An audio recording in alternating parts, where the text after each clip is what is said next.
So we are Tangled Times, Independence First United Methodist Church. I am Lydia Istomina and Ted Whitmire. We are co-hosting this podcast. Ted, please greet our viewers. Hello, thanks for joining us this evening, and hope you're excited to learn a little bit about history as we unravel a little bit of our own church history. So, Yeah. thanks for being with us. And yes, thank you for being with us. And our Tangle Times is a step toward our 190th anniversary. There are so many things happening in Independence, and John and Sheryl Morrison were our guests 2 months ago. We skipped 1 month for obvious reasons. It was a Lent season, so we were all kind of taking a time to recuperate and pray. But we did not stop working because Sheryl and John came up with an idea to create a group on a Facebook page of the church, and this is a journey toward 190th anniversary. So ever since, we have discussions, we have questions, we have quizzes, and people are getting more active. So thank you, first of all, John and Sheryl, for this idea, because it seems like it's generating quite energy and memories, and more names are coming on the Facebook. So please introduce yourself to our audience. John, maybe you I'll or go Sheryl? first. Yeah, my name's John Morrison, and member of the church for a long time, and been through most parts of the church, and enjoy sharing stories about different areas that a lot of people are not familiar with, and try to answer weird things in the church. I'm Sheryl Morrison. I'm married to John in our church almost 44 years ago. And I'm just along for the ride. Yes, it's quite a journey. So let's begin. What are we going to talk today? What we did not finish the first time. Well, we kind of left off when the first educational wing was added to the church, which is where the dining room and the kitchen are on the first floor. And you can't have a Methodist church without a kitchen. They have to be able to feed people, and not only our members, but the community. And then the second floor was mainly classrooms, and the third floor also was mainly classrooms. One of the questions that I got from someone was, why is there a ramp downstairs? When you're on the level and the below the sanctuary, and you go past the restrooms there, it's a ramp. And the only reason was architectural problems. When they did the blueprints and the plans to put in the dining room and the kitchen, the level was wrong.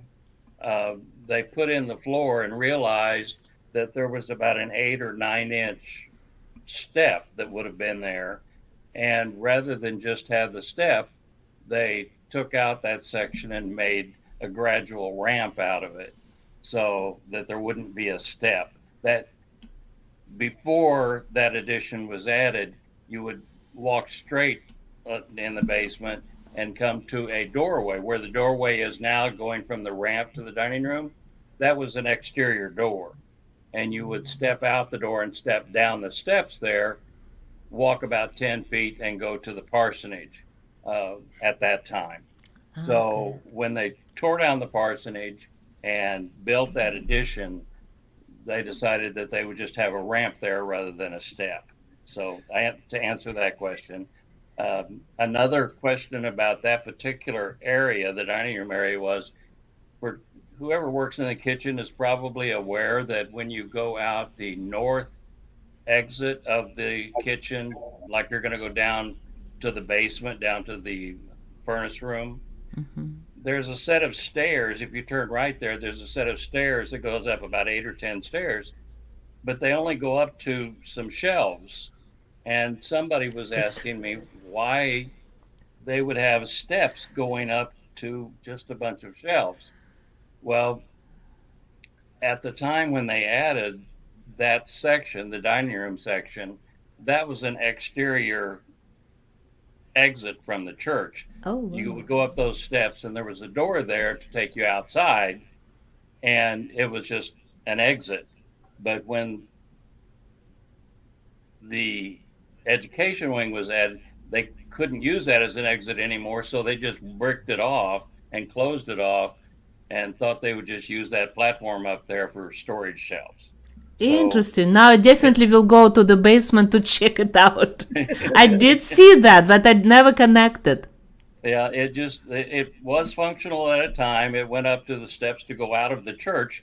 When we had the Wesley Center, that was one of the main exits. People would go out that door, run across the alley to the Wesley Center, and then come back in the same way. It was the closest exit.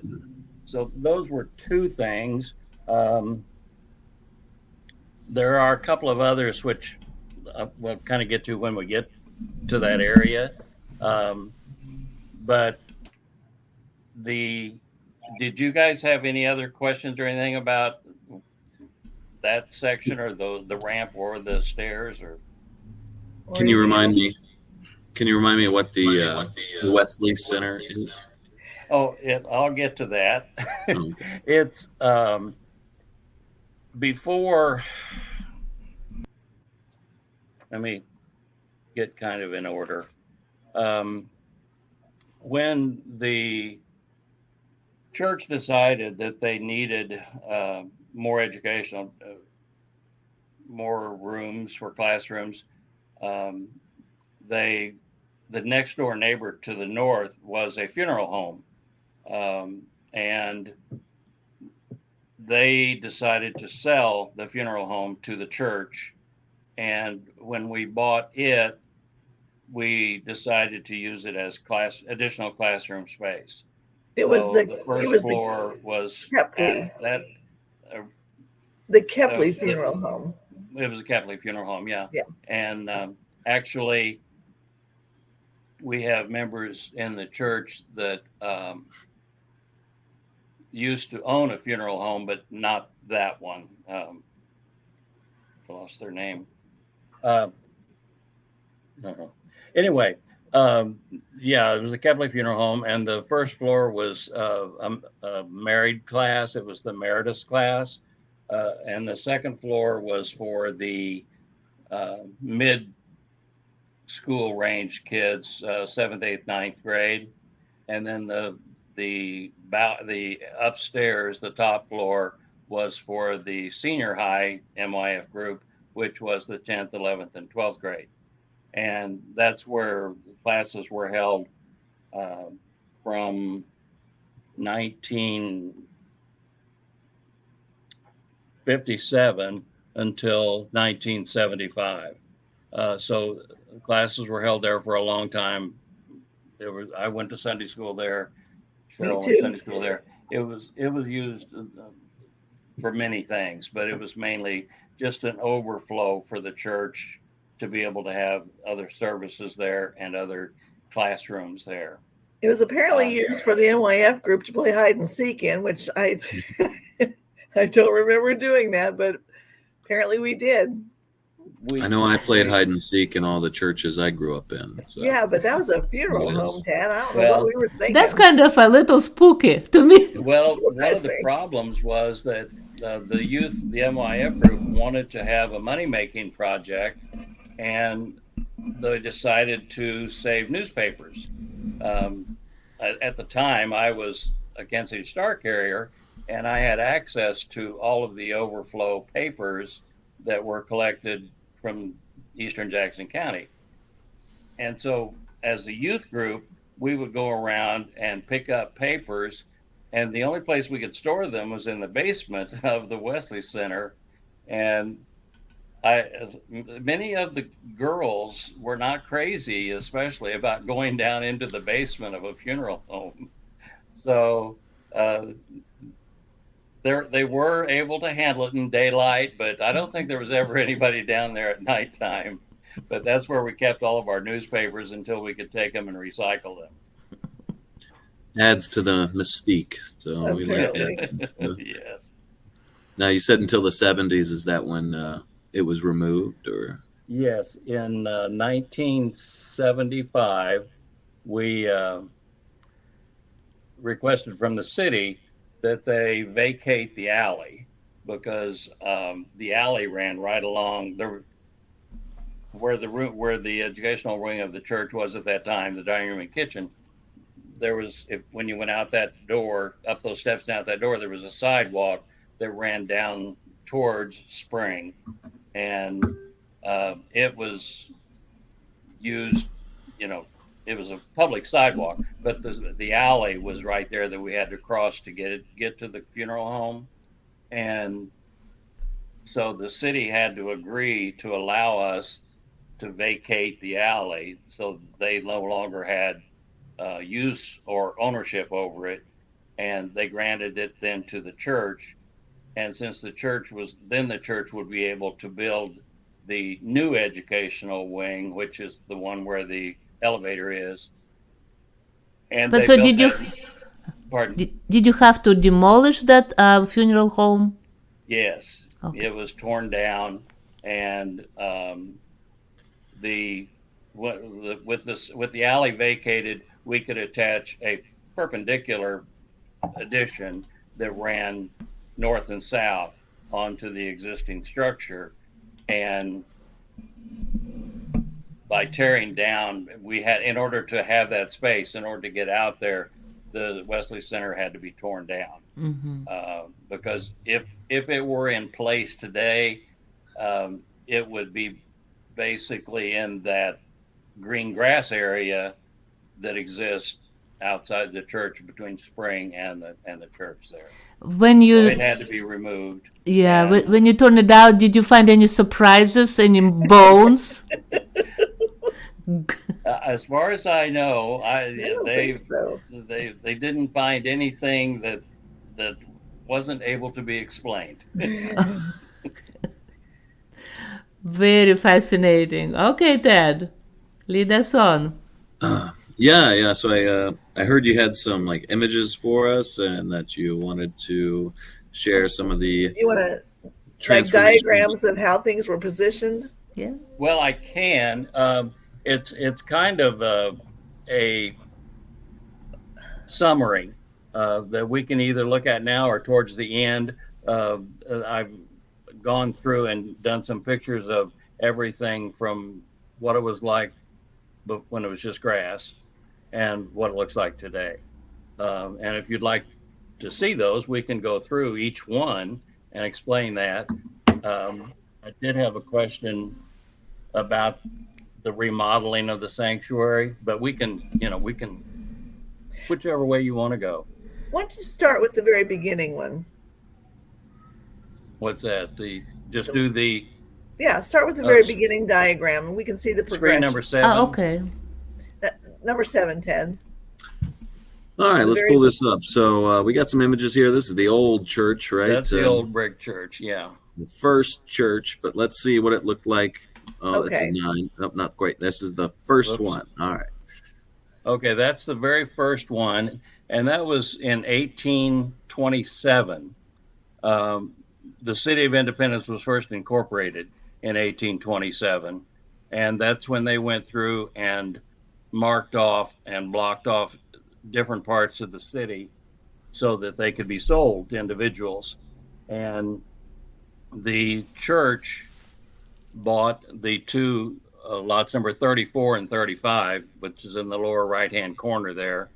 At that time, it was Rock Street. Now it's Maple. And on the north of this section was just an alley.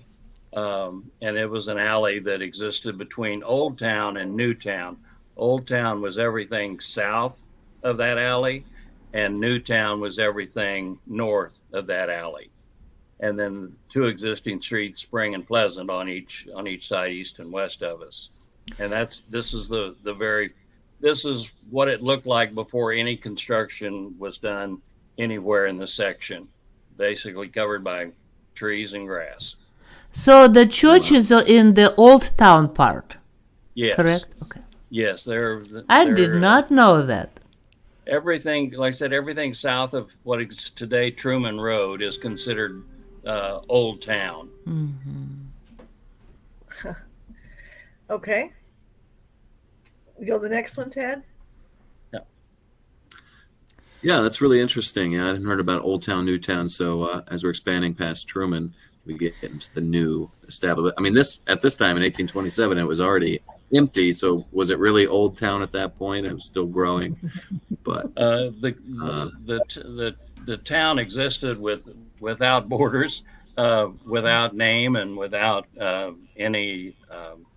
There were just a lot of people because it was a jump off place for the three trails, the trails to head west, and so it was mainly a storage facility.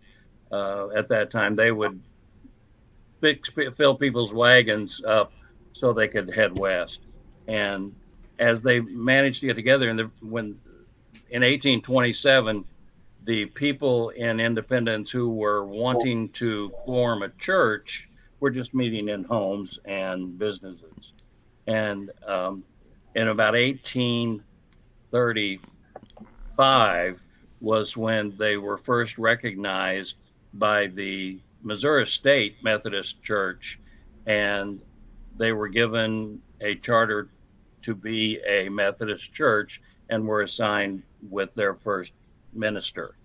But they were still just meeting in homes, and they decided that they needed to build a small building, and that's what shows on this second picture. This is about 1840 when the church was actually built. The very first church was completed in 1840. This is that red brick building, right? Yeah, that's the red brick building, that one, and it is the one it's got the two entrances. One on the right was for the white members, and the one on the left was for the black members of the church. Wait. So this is interesting. May I ask you a question? It was a question that we posted on the Facebook, and some people answered that it was for the black people and for the white people. Others answered it was women and men. So what is the correct answer? Well, I wasn't there, so I'm not absolutely certain. But I do know that this building had, in the left door, you would go up a set of steps to a balcony, and the balcony was in the rear of the church. And the assumption that I make from that is that, and by what we've read from the books that we have, that balcony was reserved for the black members. Okay, so it would then, make sense. It would well, make sense yeah. that the left, yeah. Interesting, because we had winners, and so one lady says, actually Paula, that she said that it was for the black people and white people, and then other people says for women and men. So I think she deserves a reward too. Then it was a $10 certificate to Panera Bread, so we have to correct it. Well, the once they got in, and again, you see a chimney sticking out of the roof there. That was on the right-hand side of the church, is where the men sat. So, but when they went inside, they on the same level, the women sat on the left side, and there was another chimney over there on that side of the church, so that it was heated equally, but it was left and right for men and women downstairs. But the only ones that used the balcony were the black members. So I think that was an ambiguous question, and anybody could have been right, Lydia. Yeah. Okay, so we will just give gift certificates to everybody. But I think it's true, because it's otherwise it's hard to find out what was the true usage for those doors. So we will just kind of reward everybody. Okay. Yeah. Okay. And they, according to what I read, they were very nice, solid mahogany doors. So there wasn't a differentiation. There were two windows in the men's side and two windows in the women's side.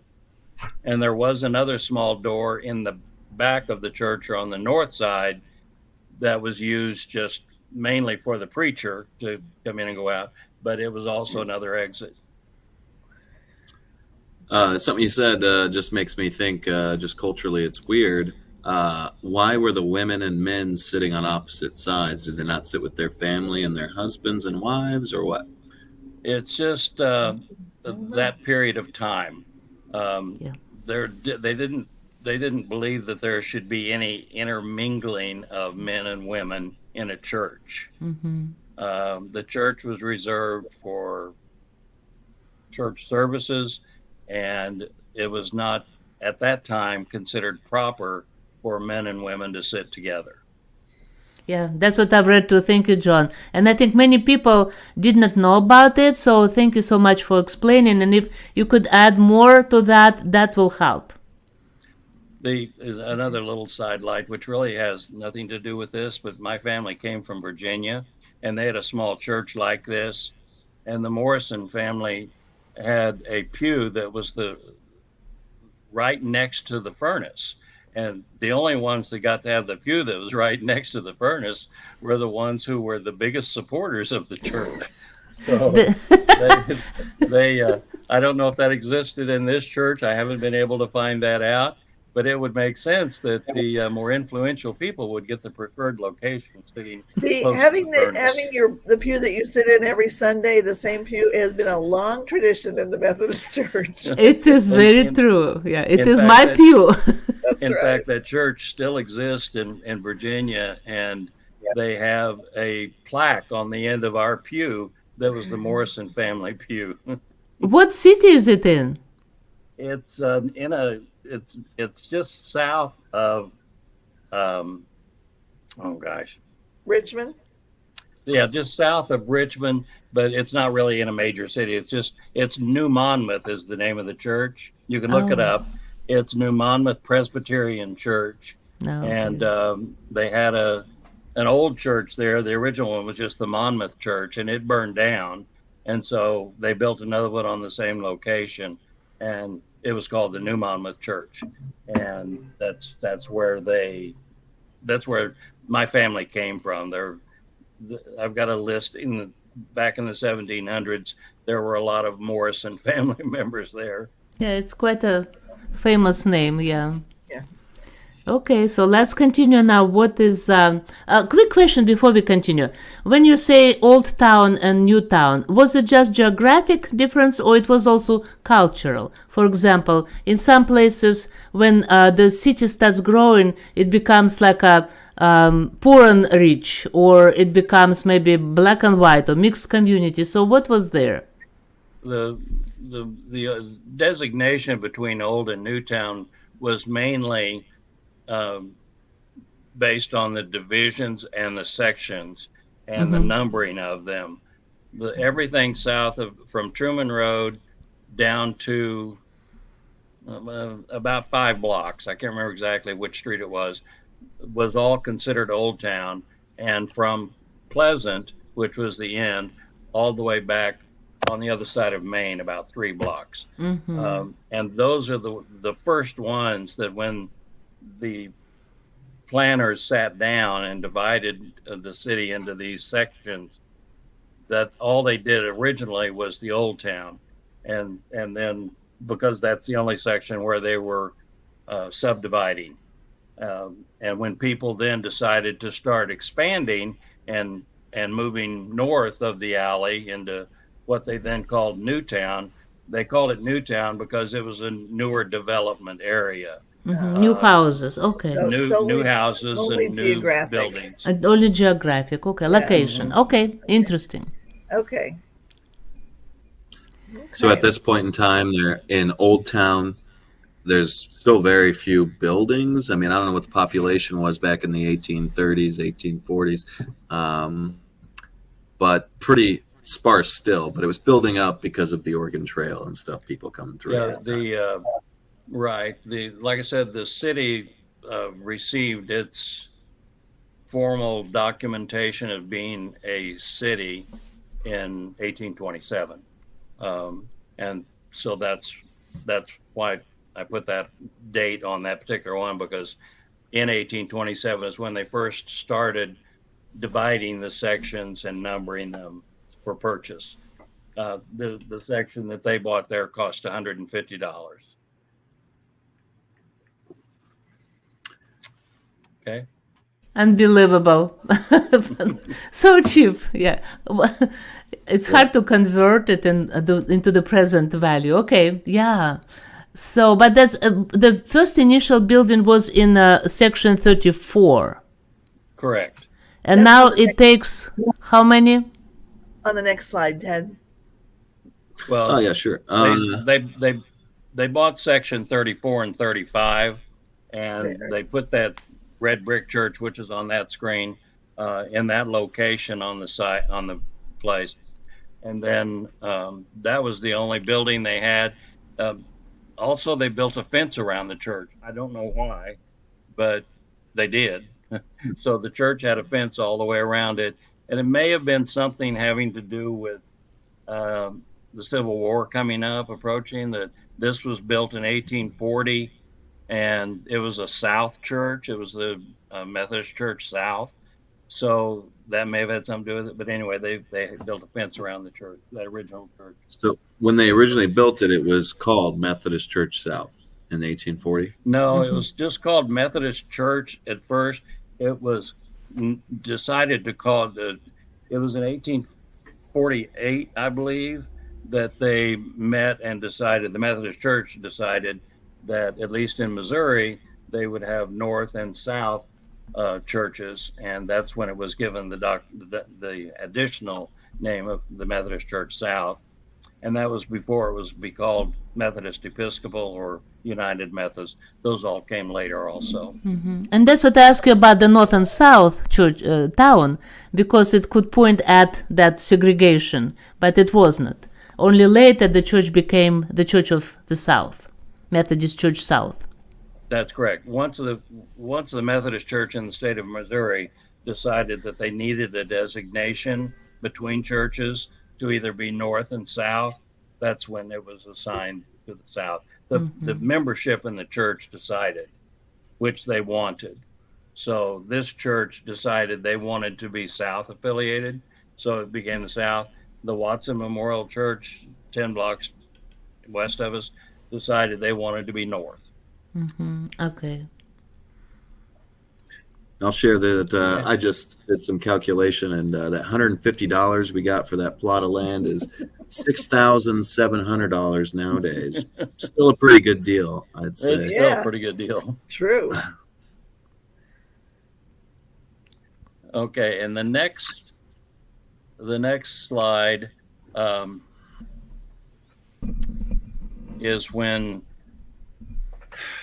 the membership in the Little Brick Church decided that they needed to fix it up. The balcony in particular was in really bad shape. The roof was in really bad shape, and they really felt like they needed to either repair it or replace it. There was a lot of discussion. Their original decision was to repair it. They started getting together to decide what needed to be done, and decided that it's not worth it. It just needs to be torn down and a whole nother building built. And so in 1859, they completed the structure that you see there, and it was 40 feet by 70 feet, which is the current existing church that we use today. The same exact building is still in use today.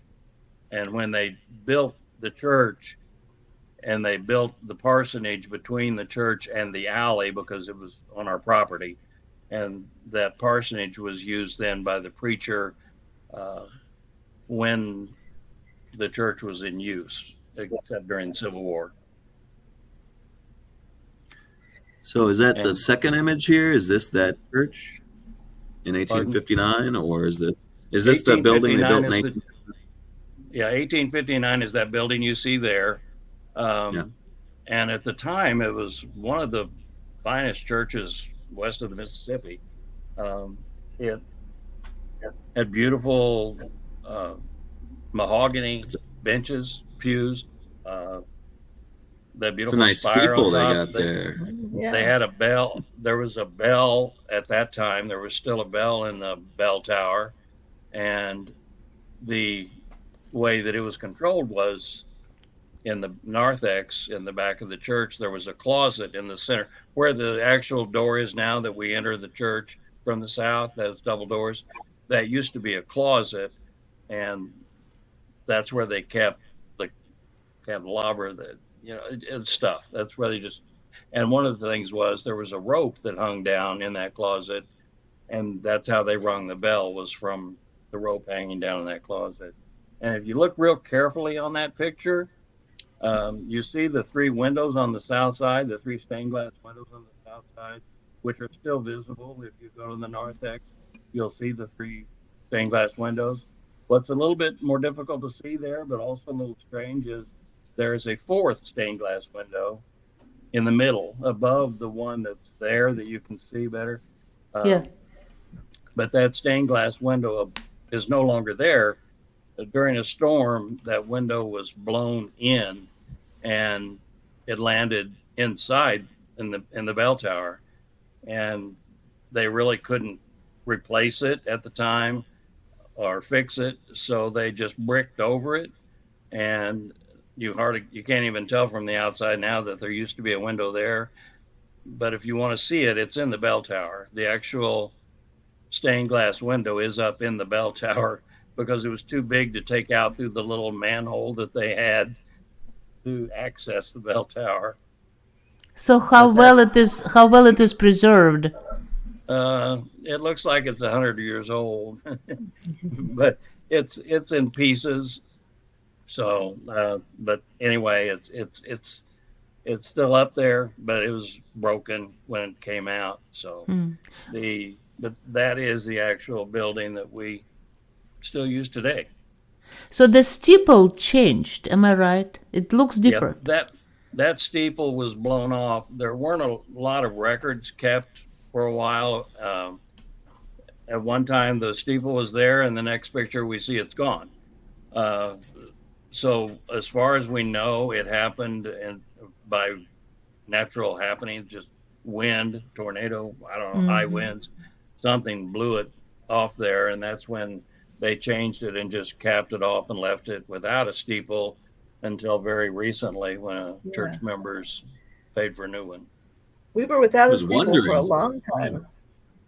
I was wondering why we have those commemorative plates with the, just a flat top. Why wasn't there a steeple? So, yeah, it's interesting to hear. For a long time.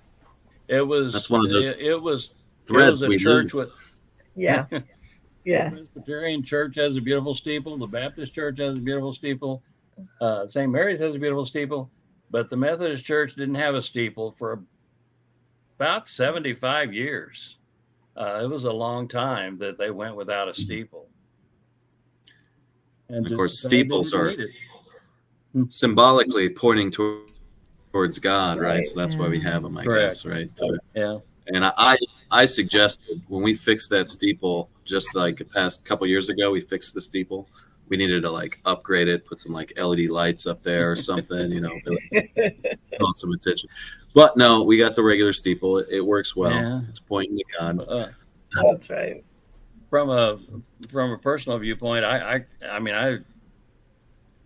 been up in the bell tower, and up on top is very nice just to be able to go up there and walk around and look out all four sides. And they had a brick wall. What do you see there?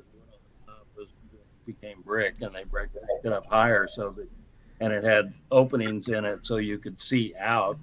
But anyway, it was nice to be able to go up there and just walk around in the Absolutely. bell tower. Do you know the name of the architect who designed this? No, I don't. The only thing that is showed in the records was the trustees for the church, the names of the trustees for the church who approved the design, but it didn't say in the records that I found who it was. So you mentioned that we did not have a steeple for 75 years. Do you have any pictures or images of that design? How did the church look without it? Is that the next picture Ted has, John? No.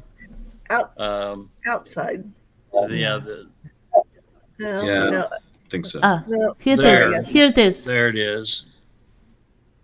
You can see it on the plate. Yes, uh-huh. Okay, You so this can is the see educational wing. there's a big picture, and I don't have it here in front of me, but on one of the old directories, there's a big picture of what the church looked like.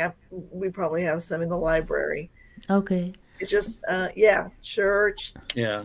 stops right here. Well, and this picture shows it very well. It's kind of small there, but you can see up in the right-hand corner is the original church with the original steeple, but then the lower picture shows the basically the current church with the sanctuary area, the first classroom area, and then the north classroom area, which wasn't added until 1976. So up in still at 1976, there was still no spire. There was still no steeple. Mm-hmm. Mm-hmm.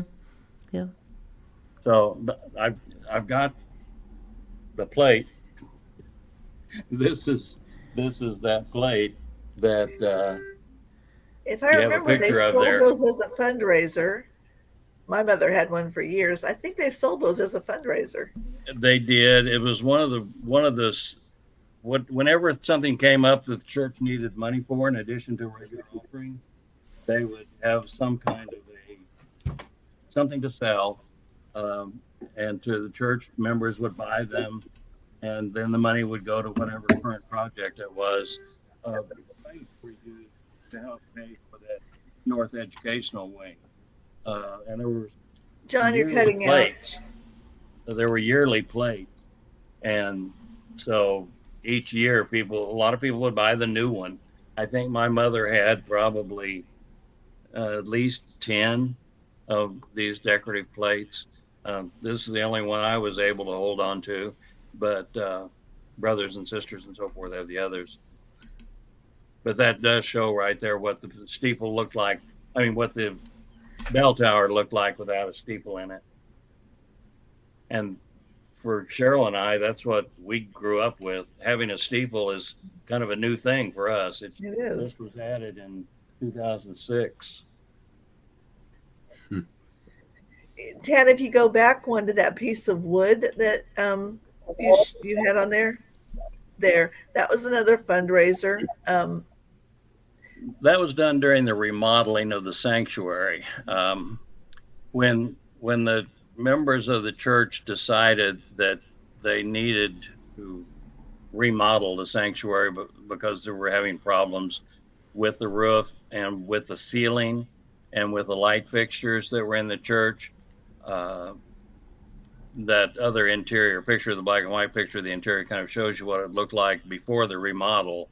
And There. yeah, that's it. And you can see those old wagon wheel lights. The picture is not high enough to show that there were bare wires up at the ceiling where it connected, and they were really concerned about safety and just wanting to remodel it. And at this picture, you see there's you can tell it's the organ was an old type pipe organ, and you can see the pipes, and there's a small cross up there, but all along the back wall are the pipes from the pipe organ. And there were two side aisles instead of one center aisle. And if you look at the sanctuary now and you see the air ducts in the back wall, that's where there used to be a door on the left and a door on the right. And in between it was solid. That's where the janitor's closet was I was talking about previously. You mentioned the pews. So here probably we see the pews that is, you mentioned mahogany. But we don't have them any longer, right? Correct. There's been 3 sets of pews. The original pews were mahogany when it was built, and one of the prettiest in the country. Then when Civil War happened, they used those pews for fire. So they burned up all the pews that were in the church. They took up some of the floor, did other things, damages to the church. And so these pews were replaced in about 1866 or 67 when they came back in, when the women took the church back away from the Union Army and went back in to redo it. They had to replace all the pews. And then when we remodeled, our oak pews are different than these. The ones that we have now. So now we have those oak. Right. Yeah, that right pews. there. That's the current sanctuary with the center aisle, and there was a lot of discussion about that, whether you want to have a single aisle down the middle or a separate. And at the time, it was very popular to have an unbroken path for everyone to the altar. Everyone should have access to the altar, and it was by a center aisle that was the main focal point, and everything pointed towards that. If you notice, and it's kind of hard to tell there from this picture, it's kind of small, but if you notice the two walls on each side up where the altar is, they're slanted inward. The two side walls are wider at the bottom than they are at the top. And that was another big discussion in the church when the remodeling happened. The how do I word it? The structural engineers, the architects, the construction guys did not want it to slant because they said it would not be as structurally sound. They should be perpendicular to the floor, 90 degrees, and that's the way it should be. The kind of the dreamers, The aesthetic. we're thinking, but we want to point up towards God, point to the heavens. So we should bring them in so that they slant inward. And if you were to ask members in the church today, they wouldn't know that they actually do slant, but they do. And those were the ones who won out and decided that it is safe and it is structurally sound, but it's also aesthetic, that it points to God, points up. So that's why those are angled the way they are. That was another question that someone had asked me about, just why it slants like that. I remember Karen Anderson came to me after talking to you. Yeah, that's cool. Yeah, people had no idea about those walls, that it is, it's not noticeable unless somebody tells you. So she took me to the sanctuary, showed it to me after she talked to you. She said, I didn't know that it's just the case. So yes, thank you for telling us.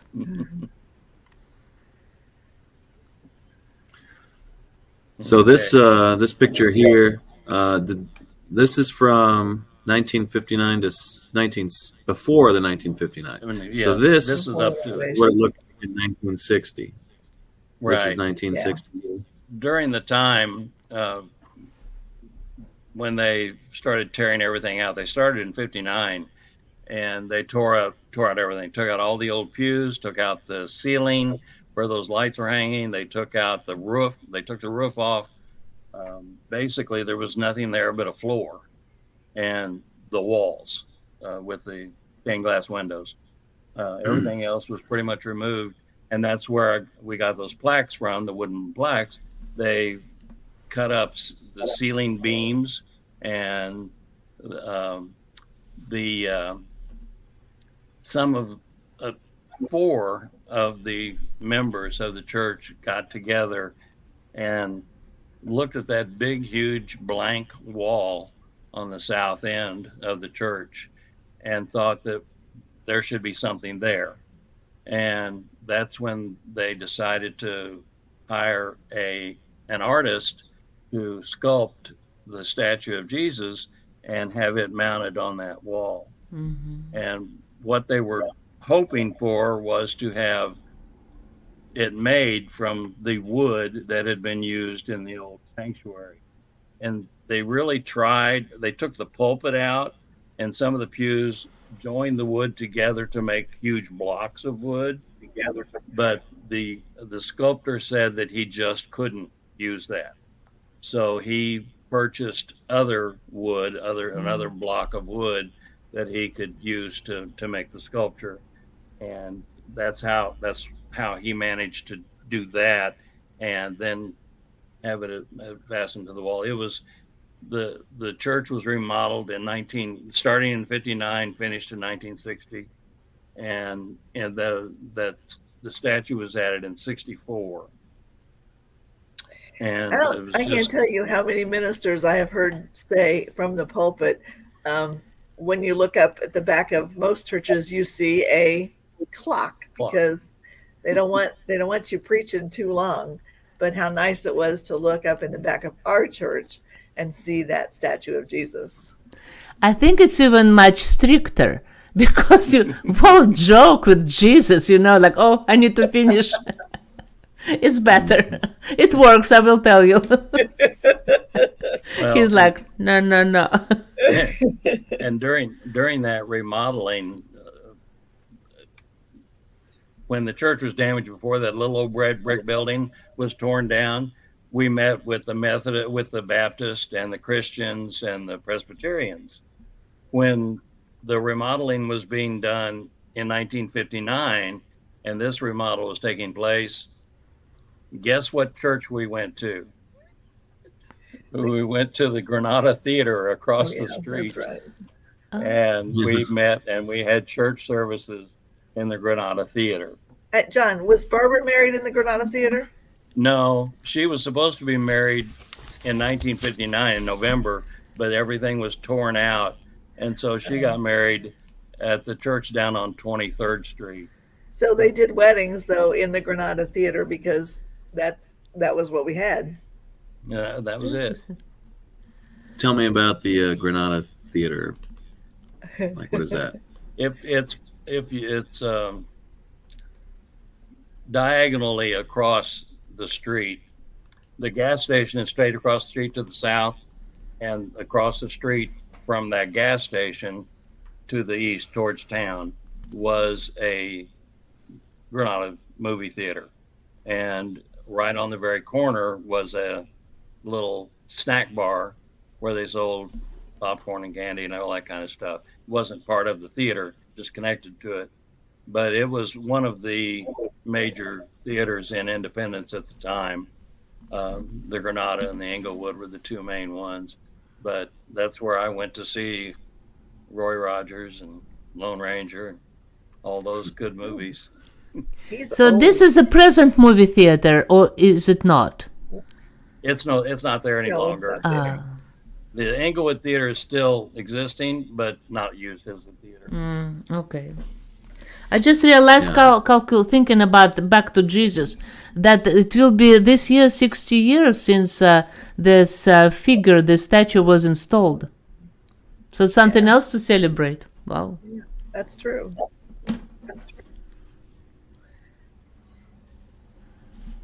So what do we have next on your slide? Ted, you want to go back to where we left off? There we go. I think this was it. Yeah, that was in 1926. The church still existing as it was, and the actual parsonage is still there behind the church to the north.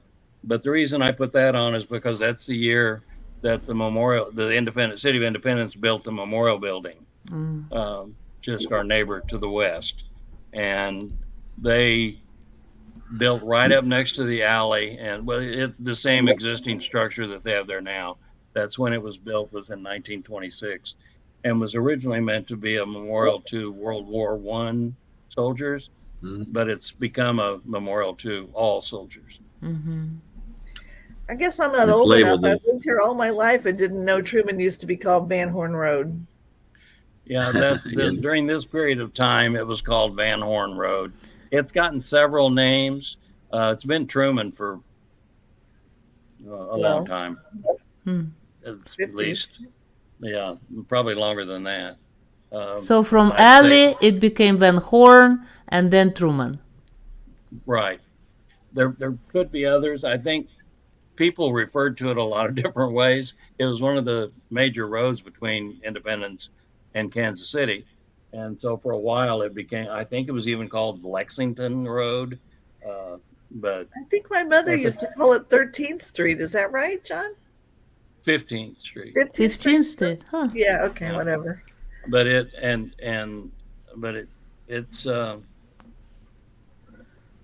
Okay. I couldn't find the exact time that they did the official change of it to Truman, but during the time that the memorial building was built, it was Van Horn Road. Mm-hmm. So And is was the it memorial building? Sorry, is it pretty much the same as it is now? The memorial building built in 1926, or All the changes. I mean, they've all the added on a changes- ton inside, obviously. Well, all the changes in the memorial building have been internal. The same building is that you see today is the building that was there when it was built. There's been a lot of improvements What's and there now? remodeling They inside. have the Three Trails museum, all that stuff. That didn't used to be. It used to be No. just a really old building with a whole lot of ugly, disgusting rooms and one big, huge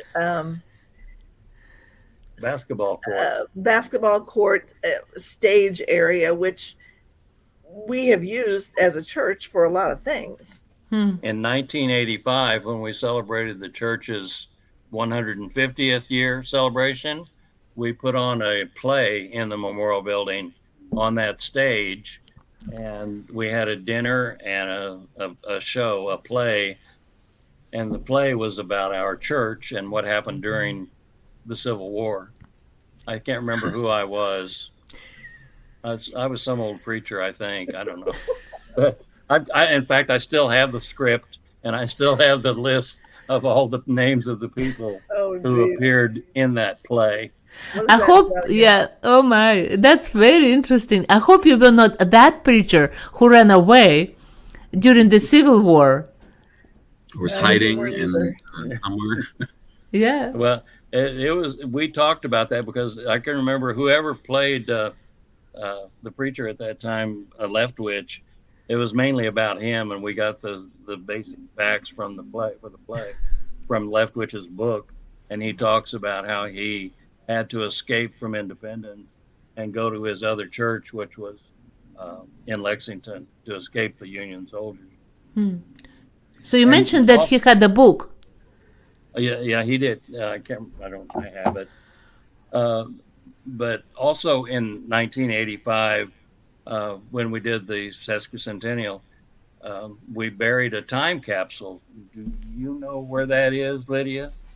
No. Well, every preacher from 1985 till now was supposed to give message to the new incoming preacher to tell him where the time capsule is buried, Nobody told me. so it can be Oh. dug up. So Okay, I'm let's hoping- find it. I'm hoping that I can remember about where it is, and so we could map it out. But Because I it's thought hidden- first, yeah. I thought you were It's talking hidden. about. I believe it's underneath the playground. Oh, okay. I thought you were talking about those notes that were placed when the altar pipes were covered in the wall, in the sanctuary. Like behind the screens that we have around the cross, behind them, people put notes like in a prayer wall between the pipes. Am I right? That's something that I've heard Ross talk about. I haven't really been. I'm not familiar about it with that, but I know Ross has even apparently, according to what he told me, gotten behind the pipes during church services. So Because he was a little scamp when his dad was the minister here. Okay, now we need to ask Ross what he did to this church. Well, he might know about the capsule. He Ross was was gone. I'm not sure if Tim Karen- Ming might remember. I'm not Well, sure. Karen Anderson might remember. But yeah, I believe it's out. There's a sign out there in that yard where the toy. Okay, Where so the- Ted, let's find out. I think it's near dig that up- sign. Yeah, interesting. Ted, Well, you have the next slide, Ted? Yeah.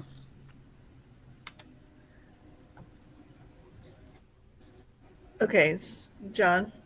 So, Okay, well, this is just in 1929, 3 years after the memorial building was built.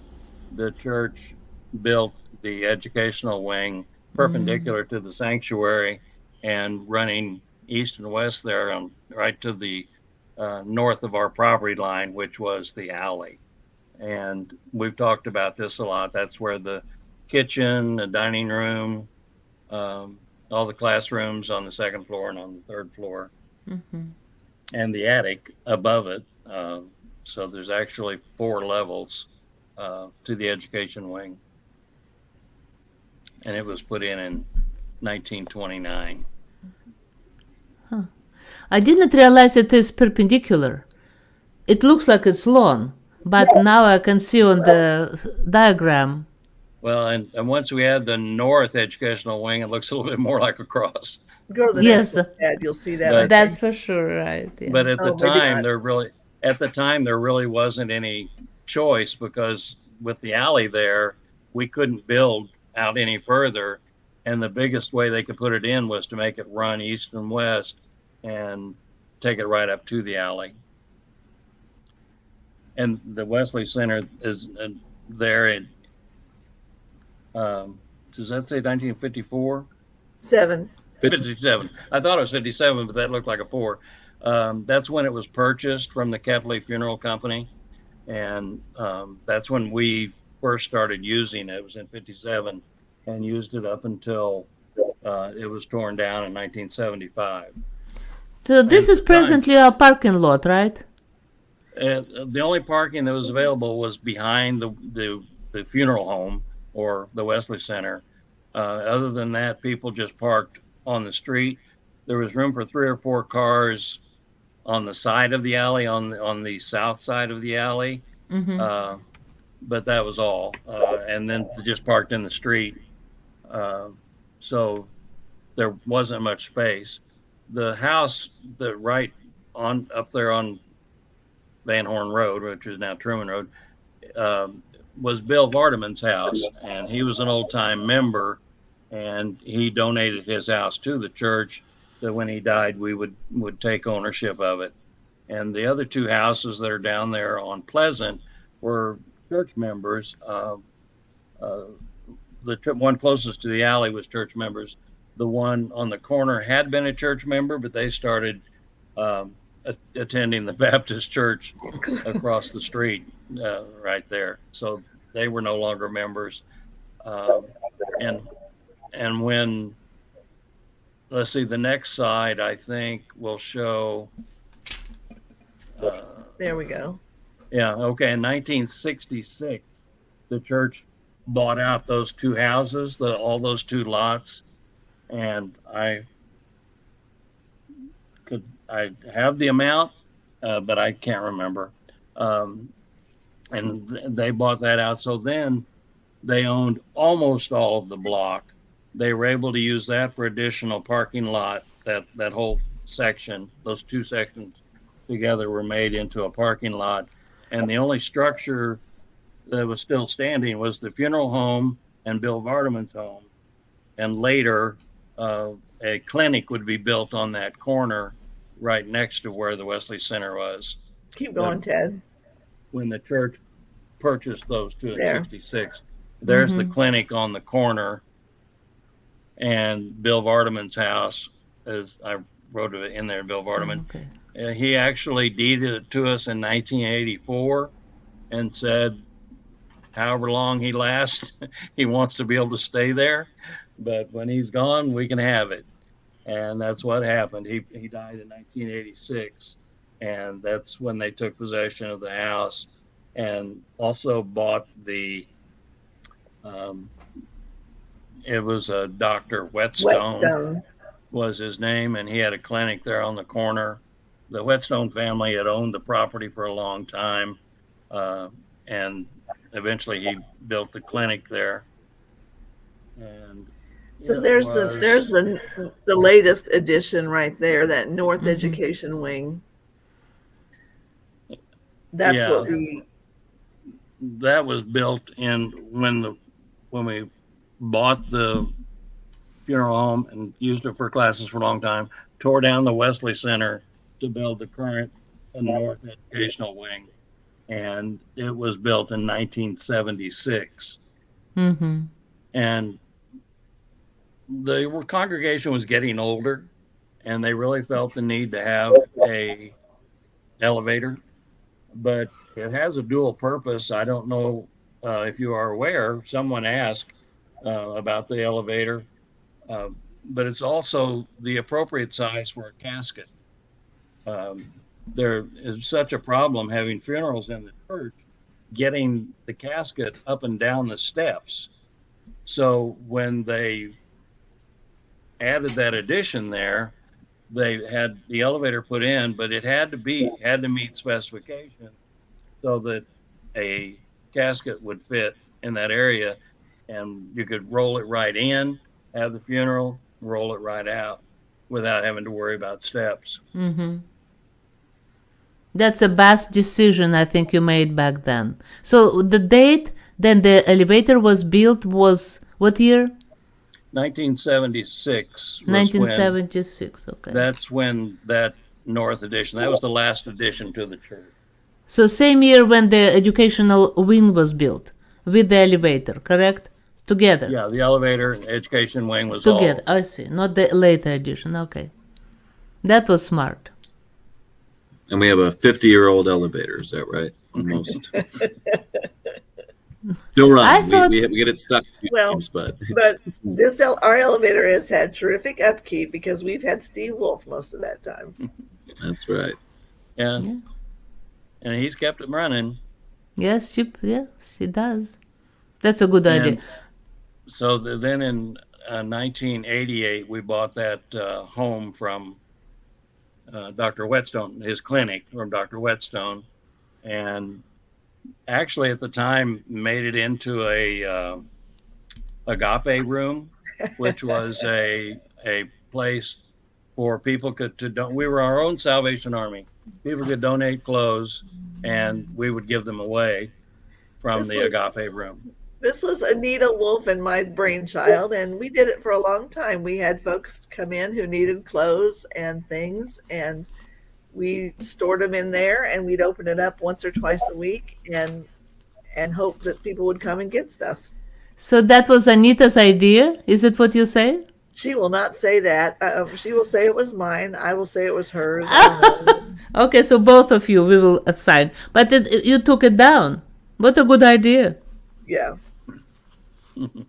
Maybe we need to restore agape room, but inside the church. I don't think I can talk her into that again. That's interesting. Because we do collect clothes, right, Ted? And then we can maybe find the space for that and call it agape room. Because agape means love. It does. Yeah, very good. Oh, thank you. That is very, very deep and interesting. Well- So do we have more slides? Well, this next slide is when this was basically after There. 1988. Once Bill Vardaman died, unfortunately, they tore down his house to make the parking lot bigger, and the agape room was still there on the corner, but not real successful. And it turned out to be a lot of work for not a lot of appreciation from the community. A lot of people came in to take advantage of it. And so eventually then we made a deal with the city, and they signed a long-term contract with the city, with the church, and said that we'll tear down the Whetstone building and we'll put in a parking lot with trees and shrubs and make it look pretty, and we will maintain the parking lot for snow removal and care and maintenance if you just let us use it when we have something going on at the Memorial Building. So that was the contract, the long-term contract that we made with the city. It's always been very agreeable with each other. They always have allowed us to use the Memorial Building whenever we need to, and we've always allowed them to use the parking lot whenever they need to. Yeah. But actually, you can see from that picture that the only two buildings left on this block now is our church and the Memorial Building, and everything else is parking lot or grass. And it's a good partnership because Memorial Building uses our parking lot often, but also the city, we have lots of requests. Just today I looked at the calendar and we have events at the Memorial Building through August, I believe. And of course we have our Santa Caligon event when we celebrate with the city. This wonderful occasion, Santa Caligon, that I've learned about. So that's a good ministry for the church. It is. It used to be a lot bigger. In 1976, we started with a Coke trailer, a Coca-Cola trailer, and the men's club sold buffalo burgers. Oh. And there was four of us. Jim Chinnaman was one of them, and my brother and I, and Sue's ex-husband, Craig Carmichael. And we basically did the most of the work on it, and it turned out to be very successful. And we've then moved on and built. Steve Wolf was very helpful in building a whole new structure for us, and we used to take in thousands of dollars from Santa Caligon for the men's club. And was that on the church property that you had that? No, we at that time, the first trailer we had was 2 blocks east on the street. Just put the trailer there on the street. After that, we were right on the square, right on the southwest corner of the square, and we were there for so many years that when we quit putting our booth up, people came around asking where it was, why they weren't still there.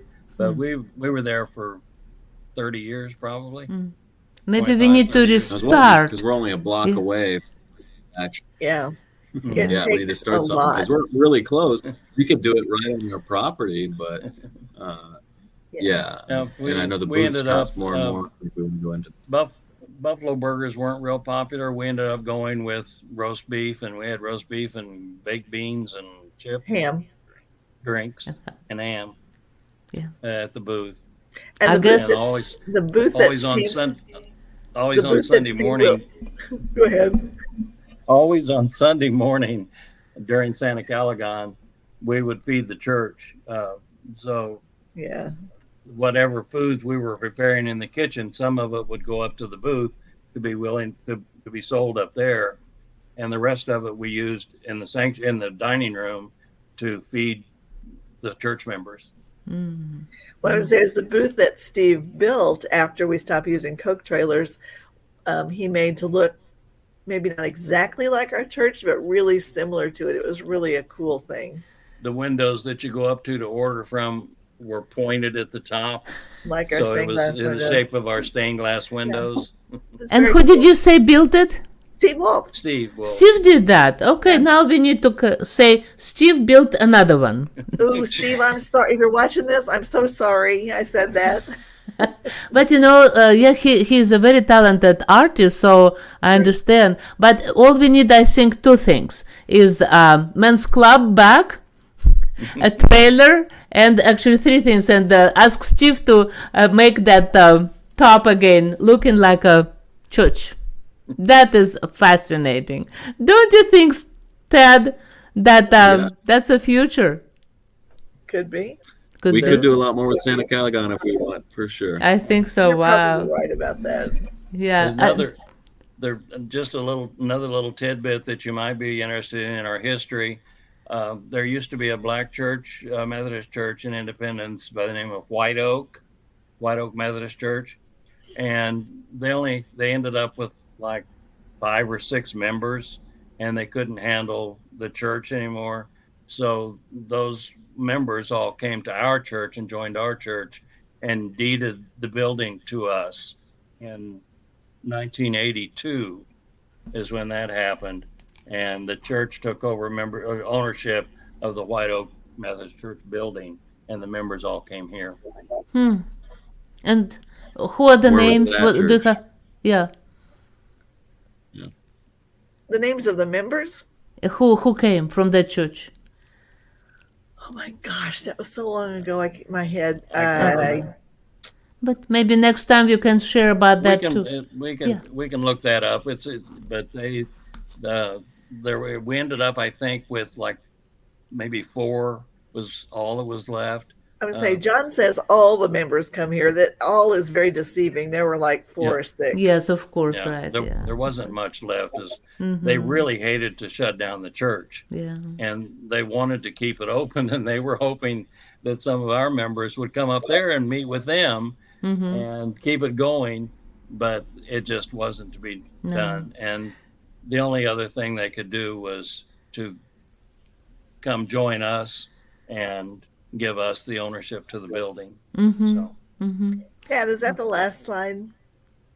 Yes, it is. No. And Okay. Yeah. well, there's one that's the more. only one I have. Which one are we looking at? What are you looking for? I got up through number 15. So Oh, okay. Well, there should be one more. Well, apparently there is not. Then maybe for the next Well, time. it's not really important. What it was, I flew over last night and took a picture of the block, the actual block. And so it shows the actual church building and the memorial building from the Google. You know what, Google Tad? I view. didn't send it to you. gotcha. Yeah. Sorry. My So that'll fault. be interesting to compare how it looks Yeah. now.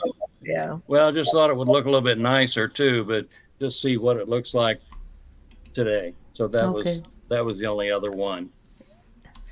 Thank you. That is absolutely very interesting and educational podcast today. And I think we thank you, John and Sheryl, for first of all preserving all this information, but also saying you don't even look at any notes. You just on the top of your head. That's how knowledgeable you are in history and the old church. And of course, we will now apologize to those who said that it was just for women and men. Now we'll say, well, it is like John said, it is really hard to say for sure. So, okay, more credits go toward all people who participated. Thank you. Thank you, John. Thank you, Sheryl. Ted, could you send us out today? Yeah. Thanks for joining us, John and Sheryl. Yeah, it was awesome. Great learning about our church, our history, this really old community of Christ's believers, followers. And it's great to hear those stories and encouragement to, get us energized and keep us going and growing. So thanks for sharing. I really appreciate that. You're welcome. Yes, and we hope to see you again. I know that you're just a source of very rich material, so maybe one day you can come back to our Tangled time, right, Ted? Yeah, of course. Yeah. Love to have you. Yes, thank you. Have a wonderful rest of the day. Thank you. Thanks. Bye-bye. Bye. Bye.